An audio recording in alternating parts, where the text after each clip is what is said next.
Hey, thanks for watching the Rockin' Hockey Show. We're here at the rink, of course, with special guest Alex Dzielski. Al, how are you? I'm well, thank you. How about yourself? Pretty good, man. All the way from BC. Whereabouts in BC? Kelowna, BC. Kelowna, BC. Now, for those of you who don't know, Alex is a former lesson customer. I think he started when he was like 9 or 10 years old. Did lessons for many years. We won a state championship at 16U. Together, Alex played on our original junior hockey team. Then he went on to play for Kitchener in OHL. Was a runner-up for the Memorial Cup. Played for Oshawa in an OHL. Yep. And then from there, you went on to play pro for the Alaska Aces in the East Coast Hockey League, and you won a championship there. Kelly Cup? I did. Awesome. How exciting is that? So you almost had 2 championships back to back. Yeah, almost. And then from there, you went on to play 4 years at the University of Calgary. Yep. How fun was that? That was a lot. It was very hard. Being a student athlete is it's no joke. So you gotta have the commitment.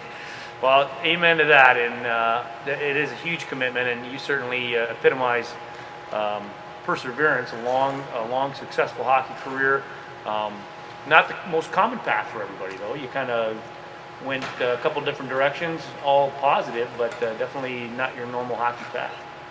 Yeah, I think I got me and my dad got some advice from Gates Orlando or Cuddingworth, and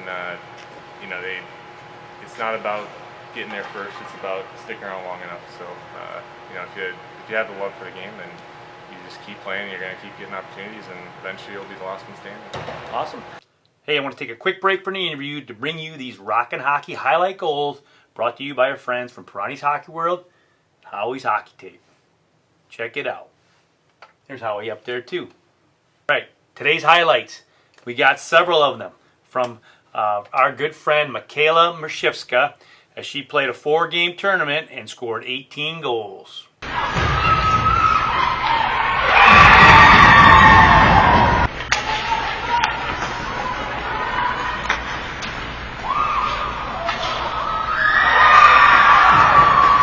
Great goals, Michaela. Back to the interview.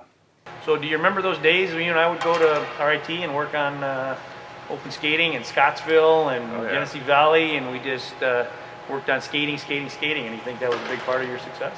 Yeah, no, I've always been a powerful skater from that, and there's a lot of things you need to work on, and skating is probably the most important. So now you took, like I said, a little bit of an unconventional route as an American player, going to play in OHL, rolling the dice a little bit, not a lot. They offer some nice packages, and then you ended up getting playing at a Canadian university instead of an American university. Yeah, that was a tough decision for me. Losing your NCAA eligibility, even if you just play one game in the OHL, it's a tough decision, especially when you're not a first-round draft pick or something like that. So, I think the thing I followed during that time was, go where you're liked the most. If there's a coach that really likes you, you're going to get the best opportunity in your hockey career that way. So. Well, the good thing was too is at each level you had a lot of success. It's not like you struggled and didn't play. At each point where you went to, you contributed, had some success, especially as a team, but as an individual player too, and that certainly helps as opposed to having some tough times as a player. Yeah, that's another thing. I mean, you want to go where you're going to get ice time and where you're going to be a contributor on the team.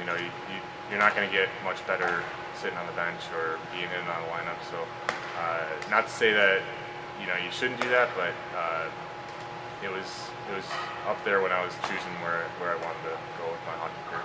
Now, we joked the other day, Al, you said you moved to BC because the men's league hockey was better up there, and just had a pretty good skate with us. I don't know, you still go with that, or no, that it's better hockey up there? We're all equally bad, so... Yeah, you also said that your first year or so you were awesome and you were one of the best players, and then it just got worse after that. So. Yeah, my first year, my first year I played in the Koi Cup. It's like a adult men's hockey championship, and there was a team in Kelowna. I never played for them, but then somebody from Whitehorse invited me up to play, and they paid for my flight and my accommodations. I was like, yeah, let's do it. And we won it. I played, I think, 5 games that whole year, and we won it in Whitehorse. Wow. It's a pretty cool experience. You have that right now. You got a championship right next to your East Coast Hockey League championship trophy. Yeah, I got the 3 rings, so that one's up there. Here's a few more goals by Michaela.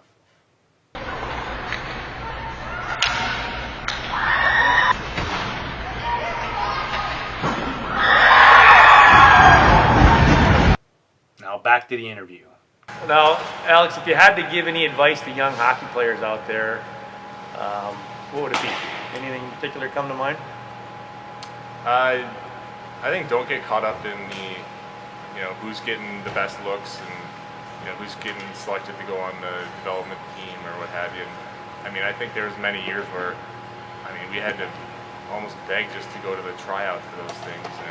And not to say I was definitely in the mix at every time I went there, but sometimes there's politics or parents' favorites or what have you. And I think it just comes back down to the love of the game. If you love to do it and you have a passion for it, you keep going and you're going to get opportunity. I mean, I've seen a lot of different paths to even the NHL where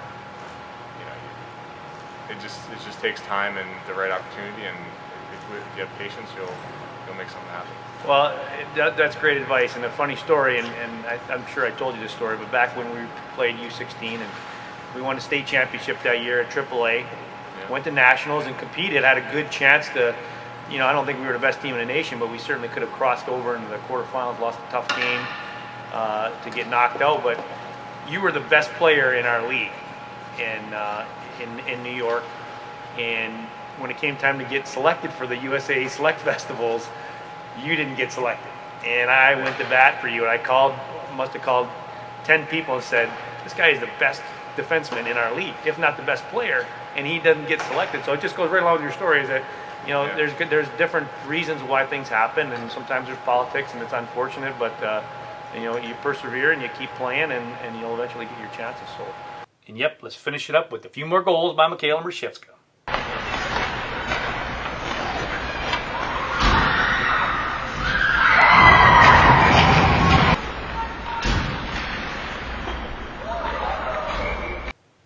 Nice job, Michaela. Great weekend. Now, back to the show.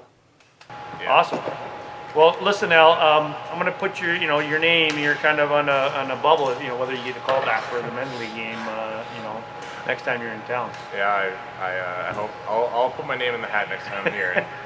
And bring your own gear? Yeah, I'll bring my own gear this time. He's got somebody else's skates, somebody else's stick, somebody else's gloves, but no, you look good out there, buddy. So, hey, good to see you, and maybe I'll head out to Kelowna, BC at some point. You're welcome. All right. Thanks for watching the Rock and Hockey Show.